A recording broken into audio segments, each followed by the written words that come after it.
और इस महफिल के माध्यम से आज एक सबसे बड़ा संदेश ये जा रहा है। अभी एक महाशय, कुछ दिन उनका नाम लेना ठीक नहीं है, उन्होंने उर्दू का बहुत बड़ा विरोध किया, पूरे दुनिया में उर्दू को बदनाम किया और उन्होंने कहा, ये बताया कि उर्दू से सिर्फ मुल्ला, मौलाना और मौलवी पैदा होते हैं। आज उनके गाल पर ये तमाचा है कि उर्दू ने केवल मुल्ला, मौलाना और मौलवी नहीं बनाए हैं, बड़े बड़े विद्वान दिए हैं, बड़े बड़े शायर दिए हैं, जो आज इस देश नहीं, इस देश का नाम पूरे विश्व में रोशन करते हैं।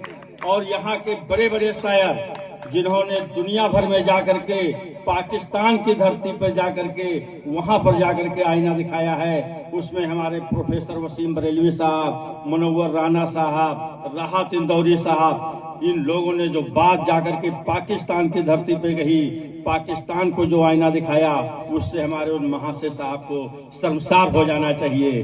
जब वहां पर जाकर के पाकिस्तान की धरती पर राहत इंदौरी साहब ने कहा, जब ललकारा पाकिस्तान के लोगों को, वो बड़े अभागे हैं, वो बड़े अभागे हैं जो गंगा छोड़ आए हैं। अरे हरे के चक्कर में आप तिरंगा छोड़ आए हैं, ये जाके ललकारा। इसलिए उर्दू पर जिन महाशय ने जो इतनी बड़ा भाषण दिया, उनको मैं वसीम बरेलवी साहब की एक नज्म से बताना चाहता हूँ, वो जो हालात हाजरा पे उन महाशय के लिए बिल्कुल ठीक बैठती है कि लगा के देख ले तू, जो भी हिसाब आता है, मुझे घटा की तू गिनती में रह नहीं सकता। उर्दू की परवरिश करने वाले लोग जब तक जीवन में जिंदा हैं, यहाँ हैं, मौजूद हैं, आप जैसे लोग मौजूद हैं, तब तक इस उर्दू को कभी आंच नहीं आ सकती। और उर्दू ने केवल हिंदू नहीं, मुसलमान सबकी परवरिश की है।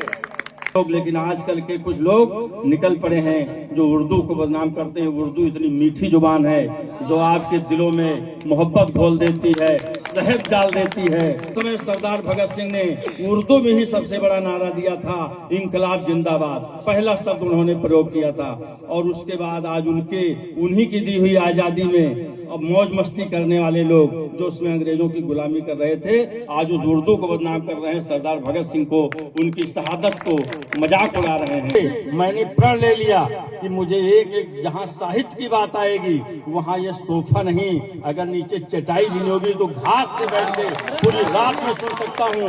और वासिफ फारूकी साहब जैसे, मजहर साहब जैसे अगर शायर मिल जाए तो मैं पूरी रात, आज भी सुन सकता हूँ, पूरी रात, कल पूरी रात, पूरा दिन सुन सकता हूँ, पूरी रात सुन सकता हूँ। मुझे साहित्य से इतना लगाव है।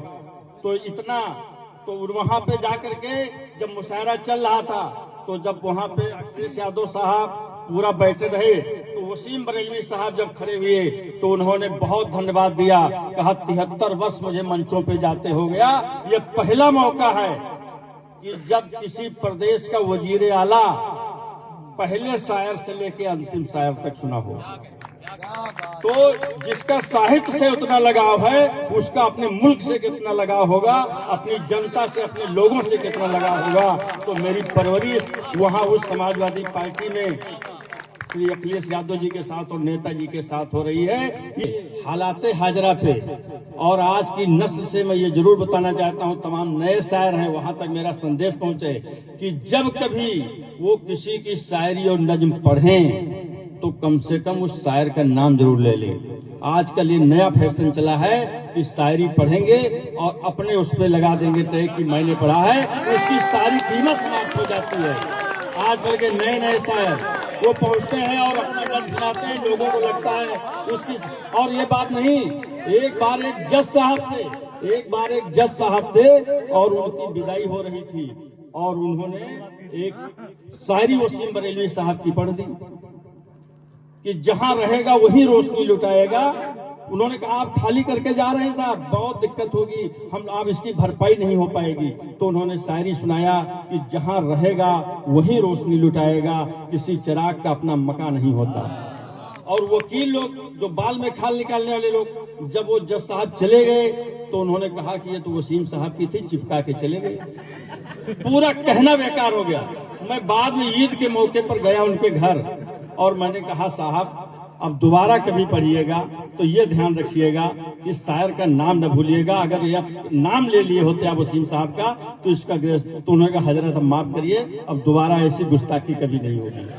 तो मैं ये बताना चाहता हूँ, तो इसलिए हालाते हाजरा पे या कभी भी कोई बात कही जाए ताजा हकीकत पर तो कम से कम वो नाम लिया जाए, और शायरी वही होती है जो ताजा हकीकत पर होती है और हालाते हाजरा पे होती है, वही फिर बैठती है। वरना फिर उस शायरी का वही मतलब हो जाता है।